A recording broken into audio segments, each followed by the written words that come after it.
Real Agriculture presents Frontlines, Geopolitics Affecting Agriculture with Jacob Shapiro of Cognitive Investments and Real Agriculture's Shaun.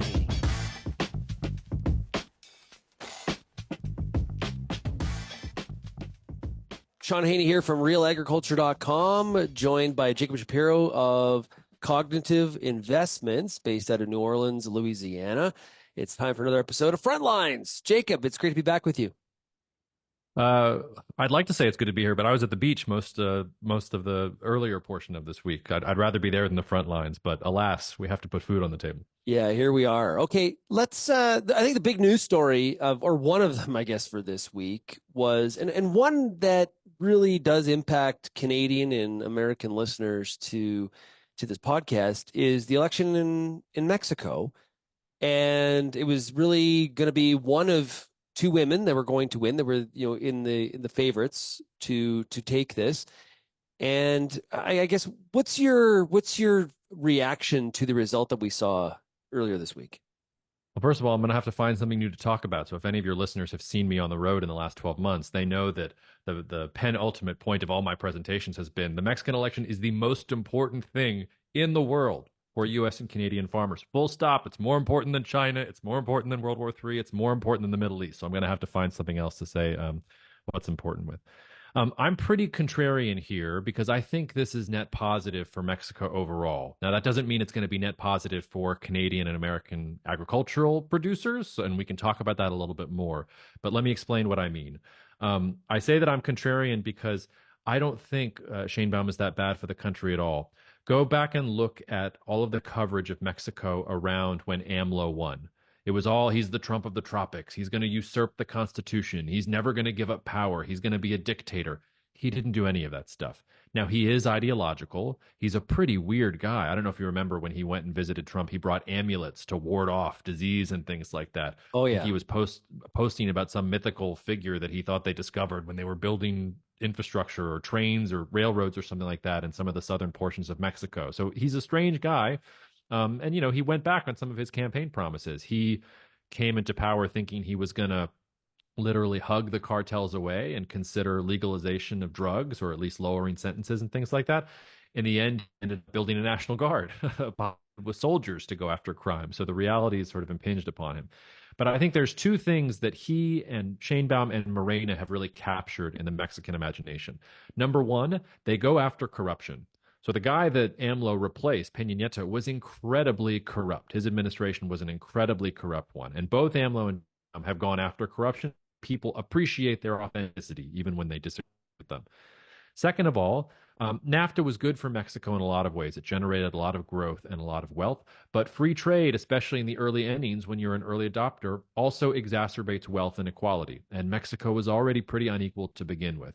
And AMLO and Sheinbaum and Morena in general, they want to tackle wealth inequality. And they've made progress doing that. And that's why some of the constitutional reforms they want to push through is increase the minimum wage, guarantee pensions for teachers and for older folks and things like that. And that is a message that is resonating with the Mexican people. So you have, two leaders here, I think, who are anti-corruption in a legitimate way. And they're talking about trying to reduce wealth inequality, where that is arguably the biggest problem inside the Mexican economy in general, especially when you think about the informal economy and the role that it plays and things like that. So I'm not that scared of Sheinbaum in that sense. I sort of see the line that is going there. Also, if you're just thinking at the macro perspective, there are few countries in the world that have the geopolitical fundamentals that Mexico has. We're talking about a country with a young labor force, close to the United States, far away from geopolitical hotspots in the world, access to the Atlantic and the Pacific. I mean, it has a lot of things going for it. And it also has leverage with the United States for the first time since Santa Anna, because the United States in this whole trade war with China, it needs Mexico. It needs that cheap labor. It needs that market in general if it's going to do all the things it says it's doing with the Chinese economy, whether that's under Biden or under Trump. So suddenly you have Mexico that's dealing kind of in a different way. So I'm not convinced that this is bad for Mexico at all. If anything, I think this is actually maybe a net positive. Maybe we'll get more increases in trust in Mexican institutions. Maybe Sheinbaum will be able to solve some of these inconsistencies within the Mexican state so far. So sort of from that macro investment level, I'm optimistic. But you might want to go a little bit deeper because that Well, doesn't necessarily mean good things for U.S. and well, Canadian it ag sounds pretty. producers. Yeah, we'll get to that. It sounds pretty rosy. The picture you're painting there. We had like 36 or 38 candidates involved in this election that were murdered. What like there still is a lot of stuff happening in Mexico, obviously, that needs to be very, very much cleaned up. Besides just the corruption. Mexico's a violent place. It's always been a violent place. The the leader that AMLO most admires in Mexican history is a guy named Benito Juarez, who governed around the 1860s, 1870s. And one of the biggest problems was that bandits were constantly robbing the rail connections that were connecting Mexico to the United States. So he had to create a special military outfit just to go after these bandits. All of which is to say, this is the problem of Mexico's geography. It is very hard for the state authority based around Mexico City to assert control over those desert regions that border between the United States and Mexico. It's always been a lawless region just because of the geography and how hard it is to control. I don't want to discount at all the level of violence and the challenge that cartels pose to Mexico in general. It's very real. But the reason that I'm not leading with that is because you can find that in literally every other English language publication that you want to read, because all anybody talks about with Mexico is drug cartels and Cinco de Mayo. And there's a lot more to Mexico when it comes to that. So is it a challenge? Absolutely. AMLO came in. He has not reduced violence. He's stabilized it at record high levels. So it hasn't gone up since he was president, but has sort of stayed in a really uncomfortable level. And there are parts of Mexico that are truly scary where I wouldn't go myself at all. And this is something that the Mexican state is going to have to figure it out. But the way to figure it out is to have the people on the side of the government, not to have the people turning against the government and doubting the government and becoming more and more impoverished so that they are more vulnerable to the types of economic gains or security gains that cartels and these actors that are outside of sort of the normative political power structure are. So is it going to be difficult? Absolutely. But it's for me, it's not the thing that leads, and I take some solace in the fact that stabilize the murder rate. It may also be counterintuitive. Even 10 years ago, we were talking about the splintering of cartels into lots of different cartels as the Mexican government went to war with them with US government support. That has stopped. They've sort of realized that they were shooting themselves in the foot. And now you're getting this sort of return to two or three main dominant cartels. And that's good because the bigger and more powerful these cartels are, the more it becomes a balance of power against each other rather than smaller and smaller groups competing for turf and who can do the craziest thing to prove that they're bad and they're strong and things like that. So stabilization of violence rates, you've got the congealing into these larger cartels, you've got a government that maybe has a little bit more support from the people than it did 6 years ago. Like those are at least some positives to take away, even though I completely grant your point. Like violence is going to be a major struggle for Mexico going forward. Let's get to the impact on Canadian farmers and ranchers. What do you see happening from a trade policy perspective? I think we have to take both AMLO and Sheinbaum at their word and look at what Morena has proposed when it comes to agriculture. They want self-reliance. They want to be self-reliant in things like corn and things like wheat. AMLO came of sort of political consciousness around 2006, 7 in that realm. And the reason that that year is so important, let's go back to NAFTA. The United States in particular, but Canada as well, started exporting a lot of corn into Mexico as a result of NAFTA and put a lot of Mexican corn farmers out of business. Now, that was good because for the most part, Mexicans got access to cheap corn and those farmers could do other things that would make more money. The problem is around 2006, 2007, I forget the exact year, you get ethanol policy in the United States. And remember, this is pre-shale revolution. So the United States is still fundamentally energy insecure. And suddenly the United States decides we need a lot of that corn for energy security. The price of corn in Mexico and of tortillas and of all these basic staples skyrockets. And this is the time that AMLO really becomes a political voice inside of Mexico. And he has been saying since then, Mexico should not be dependent on the United States for staple crops like corn, like beans, these things that are actually critical to Mexican culture in general. And they've talked about applying that to everything from beef to dairy, you sort of name it. Now, that's fairly unrealistic. And you can see that in that that's been the rhetoric for 6 years, and Mexico's buying more and more and more from the United States and Canada. But that is there. And one of the things you should worry about with Sheinbaum, remember, I said she's not as sort of crazy or weird as AMLO is. She's a scientist. Go to her Google Scholar page. You can read 40 scientific papers that she's written. She's methodical, she's logical. She can formulate a hypothesis and implement it and go from there. Her challenge is going to be the political horse trading and getting to convince people and things like that. She has a much better chance if she says, my policy is going to be self sufficiency within 6 years for beans and corn. Like, I take her much more seriously at actually trying to do that than I do AMLO. So that is going to be there. And unless you can get some kind of correction in US, Mexico, Canada relations from a trade perspective, and if it's going to be President Trump of the United States, it doesn't look like that's going to happen. Then we really could see some trade protectionism and some frictions, I think, especially between Mexico and the United States. And Canada's going to be a bystander of Yeah. that. There's a lot of speculation in the US that this issue over the GMO-free white corn, that was a big, big, important thing for AMLO, as you've described it, especially because I think he's actually from the white corn growing region, that the speculation is that she's going to drop it, that it was his pet project, not hers. Do you see it differently? That might be true. I mean, AMLO was sort of bad at covering up his bias there because they were turning around and buying GMO corn from Brazil too. That was much more about politics than it was about the GMO part. At least that's how I interpret it. You're right that that's not going to be a pet issue for Sheinbaum, but she does care about food self-sufficiency. Now, that said, one of the biggest differences between them is that AMLO didn't really care about sort of green policies, climate change at all. If anything, he was an oil guy and was thinking about, how to reinvigorate Pemex and all these other things. I alluded to Sheinbaum's career as a scientist. She's an environmental engineer. Yeah. She's written multiple papers about environmental engineering and carbon and all these other sorts of things. So I think to the extent that she's going to, lean ideologically in one direction, it's going to be for ESG reasons. So maybe it's going to be about what fertilizers or what insecticides are you using, or are you doing things in a way that offsets carbon production and things like that. I would bet that that's the direction that she goes in more than the GMO thing. But I'm just guessing there. At the end of the day, both she and AMLO want more self-sufficiency for Mexican agriculture. What about the southern border? Well, the northern border for Mexico and the southern border for the U.S. Highly contentious issue. A lot of criticism of the Biden administration. This is an issue that both parties in the U.S., I'm not sure what the political will is actually to solve it because all the fundraising that happens off of it. But what will her attitude, do you think, be when it comes to the amount of people that are crossing from Mexico into the United States illegally? That's going to depend on a couple different things. First of all, remember that Mexico is facing the same problem here. So this is not the 1990s. It's not like Mexicans are streaming towards the U.S. border and that's what the U.S. is facing.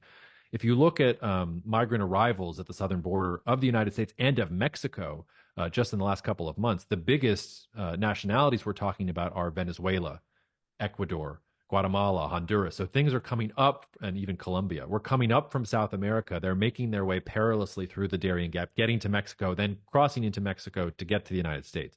So this is a shared problem for Mexico and the United States. They have the same problem.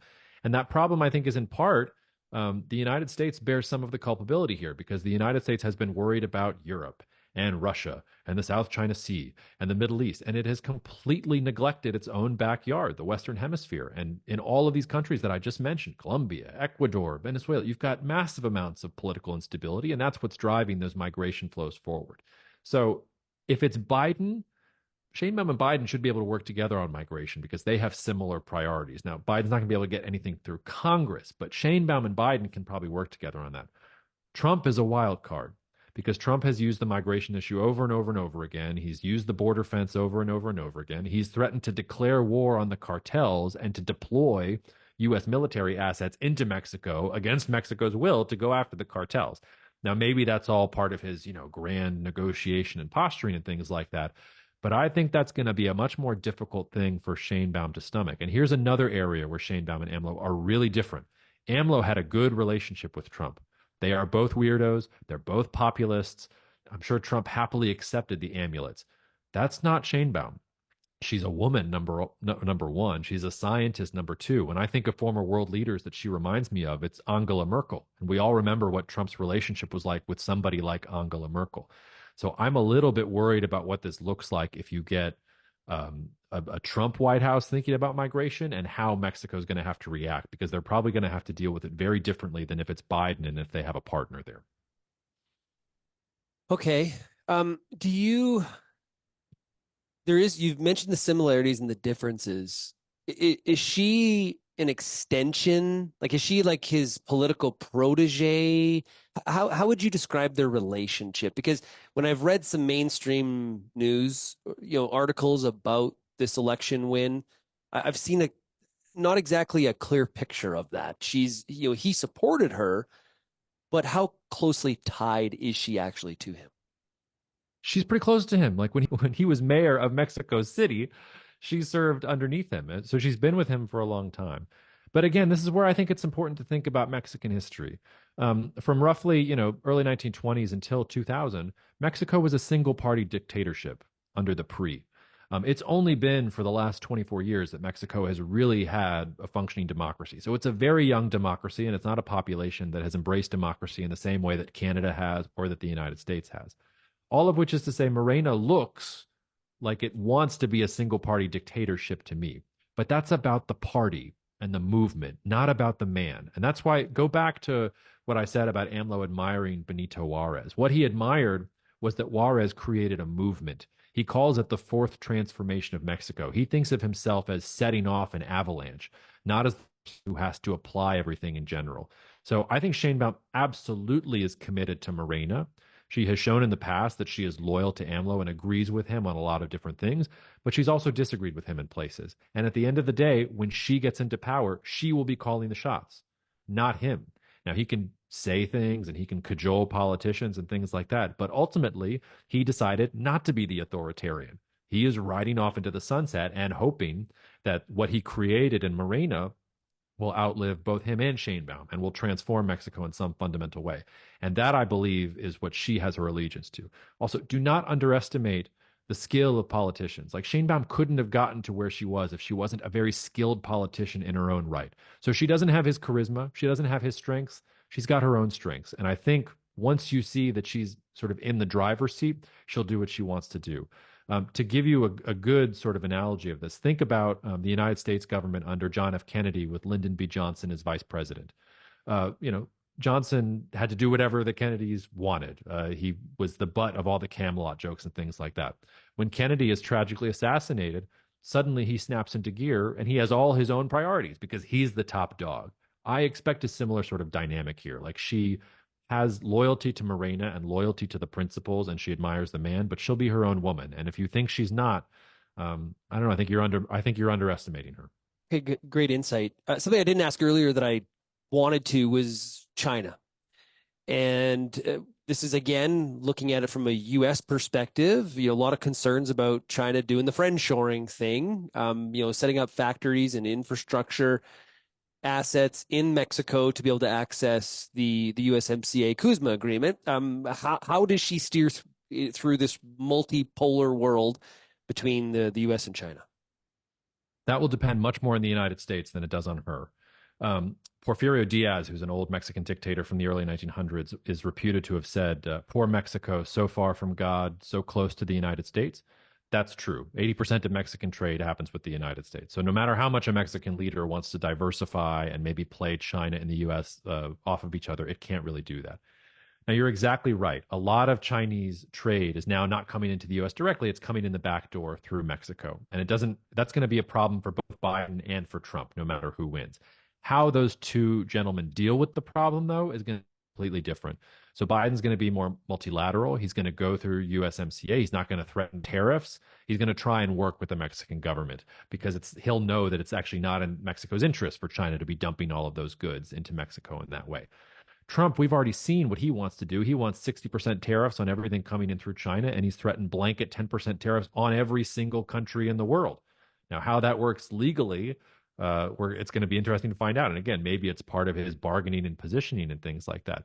But what if Trump tries to pass 10% tariffs on everything coming in from Mexico and from Canada?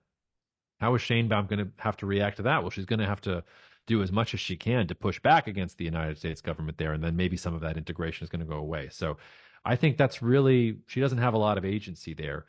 She's going to have to react to, is she going to get Biden's sort of multilateral combination industrial policy, or is she going to get Trump's tariff, you're with me, you're against me policy, and she'll have to respond in kind? Great insights, Jacob. Fantastic stuff. Really appreciate you doing this for another episode of Frontlines. All the best to you. Cheers, man. See you soon.